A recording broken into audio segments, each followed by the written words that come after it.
Streets of Rage 2 for the Sega Game Gear, based on the popular and highly regarded Sega Genesis side-scrolling beat-em-up of the same name, except in compressed form and nowhere near as good, but you probably already knew that bit. This is a somewhat bite-sized version of the game with only 3 playable characters, 6 stages of play, and a 2-button setup that they try to cram in as many moves as possible to retain as much of the Big Brother gameplay as they could. Opinion will likely vary as to whether they succeeded with this or not, but give them points for effort because they gave it the old college try, and for what it is, it's actually not that bad. So you have 3 playable characters to choose from, Axel, Blaze, and Sam, omitting 4th character Max, who would never be seen again, and nothing of value was lost. You've got 6 stages of play, omitting 2 from the Genesis version, and you've got particularly sluggish gameplay, as opposed to the Genesis version's merely slower paced gameplay. And by sluggish, I mean it feels like I'm playing with a tank here, with instances of slowdown rearing its ugly head to drag the game even slower. Setting that piece of business aside, this is your usual dose of Streets of Rage in pocket form. You move on to the right, you beat some folks up, you keep on going until you move on to the next segment. On occasion, you'll come across things that you could break, which will likely contain food pickups for healing and weapons for raging on the streets, for lack of a better word.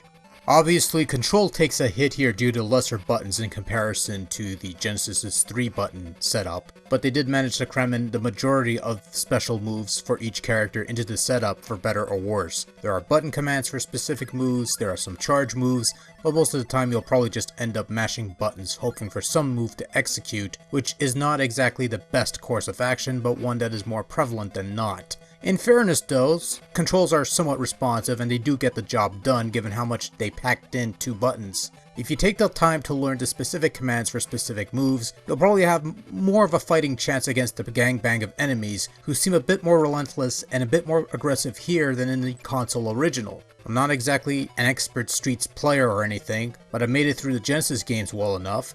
This feels a bit tougher in this regard, but not quite enough to kill the deal entirely. Visually speaking, Streets of Rage 2 does a respectable job of replicating Big Brother Mega Drive's visuals onto the 8-bit Game Gear platform. Obviously, there's lesser detail, fewer colors, the characters are somewhat smaller, enemy meters only pop up for battles against bosses, animation's not as smooth, everything seems to have a lot more blurrier look, but within Game Gear standards, it doesn't look too bad and it looks like a lesser version of the Genesis counterpart. That's a good thing, by the way.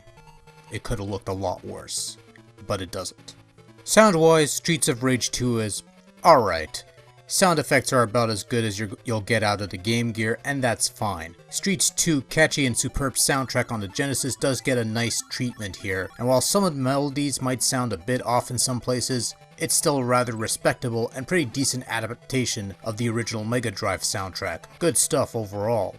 All in all, Streets of Rage 2 got a rather decent conversion on the Game Gear. It's nowhere close to that amazing, fantastic port that some people make it out to be, but it's still an okay conversion nonetheless. The limited control and the sluggish nature of the gameplay might be off-putting for some, but once you get the hang of it, it's not so bad. Not exactly a must-have by any means, but if you have a Game Gear you can find a copy for cheap, go for it, why not? It's alright.